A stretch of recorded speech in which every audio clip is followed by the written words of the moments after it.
Over the next few minutes, we will show you how to create an employee in Sage HR and Payroll and how to configure users. When you create your account, one employee is created automatically. You can find the employee in Payroll by selecting Employee on the left-hand side. If we switch to HR, we can find the same employee under Company. Additional employees can either be added from HR or from Payroll. We will begin by adding an employee in HR. Click Add. Enter the employee's first name and last name. Enter their work email, as well as their start date. Indicate whether you would like to send the employee a welcome email. Then click Create Account. You may now enter additional information about the employee, such as the policies they are entitled to, their position, team, and location. Indicate who will be approving time-off requests for this employee. In this case, we select Administrators. Then click Save. If needed, you may enter additional information about the employee using the various tabs available. At the bottom of this page, you may notice this option, which allows you to give this employee access to Payroll. If you would like to add a payroll user, you need to add them as an employee first, then select this option.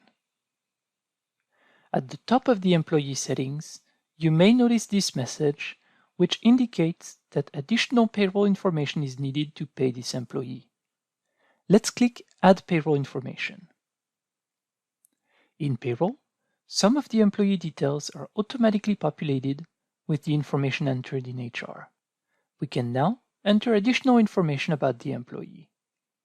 If you would like to quickly add the employee, use the Pay Run Specific Details page, which summarizes key fields. Alternatively, use the menu on the left-hand side to access various sections. We select Personal. The fields needed to pay the employee are marked with an asterisk. For example, the date of birth is required. Let's enter it now. Fields marked with an exclamation mark are required for tax submissions. For example, we enter a social insurance number for this employee.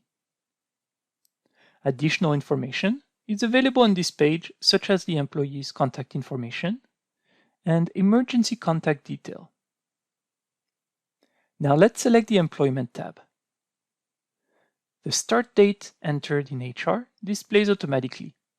You may enter additional information, such as the employee number, department, or the language you would like to display the payslip in.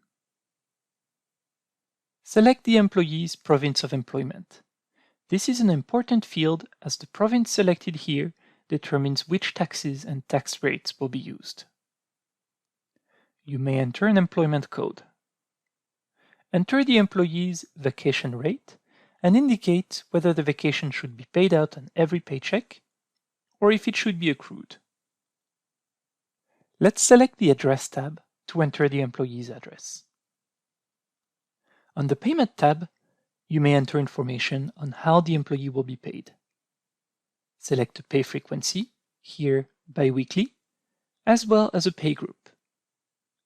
Enter the usual number of hours worked per period and per day. Select how you would like to enter the employee's rate and type the rate. For example, you could select an annual rate and enter the employee's pay for the year. Or you could select an hourly rate.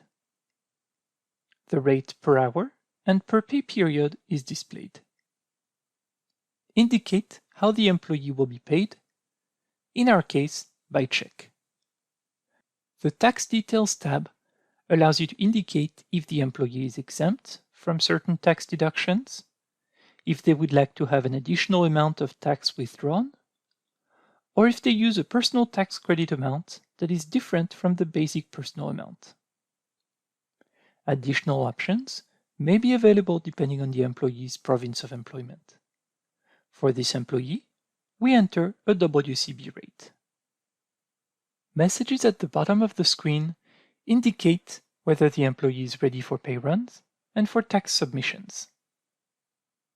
Finally, under payslip values, you can manage the default values that will be used on pay runs. The regular income we entered earlier displays here. You can also click the plus button to add earnings or other components for this employee. Here, you could add an existing or a custom component, which may be convenient if another type of regular hours is needed, for example. You may add or modify default amounts as necessary. This is convenient to update an employee's default earnings, benefits, or deductions. Let's click Save. You may update an employee's payroll information at any time by clicking the employee. Finally, you may add an employee directly in payroll. To do so, click Add New Employee, fill out the required information, and click Save. The employee is automatically added in HR.